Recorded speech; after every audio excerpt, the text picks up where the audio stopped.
Violaine de Courson, députée de la 4e circonscription de Côte-d'Or, hyper rurale, 343 communes et pas de ville. Et donc, moi, j'avais jamais fait de la politique avant, mais alors jamais. C'est parce que j'avais envie de faire de la politique autrement, de ce que je voyais, que j'ai rallié En Marche et Emmanuel Macron en avril 2016. Faire la politique autrement, en fait, c'est assez facile chez nous, hein, parce que avec le Lab, on peut faire énormément de choses. Et donc, nous, on a pas mal expérimenté dans ma circonscription. Nous, on a un truc dans ma circonscription qui s'appelle la Maison de l'Audace. Et donc, c'est des gens comme ça, un petit groupe de 11 personnes qui... tous les mois, eh bien, on voit si on a des idées ensemble pour des choses citoyennes, des actions, etc.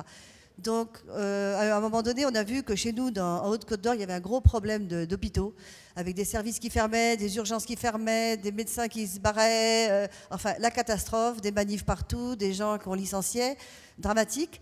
Donc, on s'est dit, on va faire quoi? On va faire les assises de la santé de Haute-Côte-d'Or. Ce qu'on voulait, au final, c'était faire des propositions concrètes à Agnès Buzyn sur des innovations ou des expérimentations qu'on pouvait faire chez nous. Donc, une fois qu'on a réuni ces 500 questionnaires, il y en avait quand même 500, on a fait 6 ateliers thématiques avec des experts, pour le coup. Ça, c'est pour monsieur avec des experts, donc des médecins.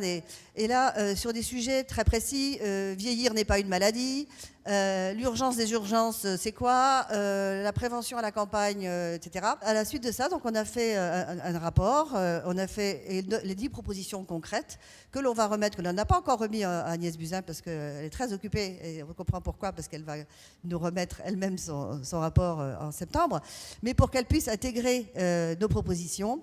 Mais on y a adjoint justement un livre blanc avec toutes les histoires très touchantes que les gens nous ont racontées pour que ça s'incarne vraiment, que ça soit de la politique, mais qui s'incarne vraiment dans la vie des gens qu'on voit, qu'on n'a pas proposé ça comme ça, qu'il y avait des gens qui souffraient et qui avaient besoin qu'on les écoute. Et je pense que l'écoute a été vraiment le mot-clé de toute cette histoire. Voilà, je vous remercie.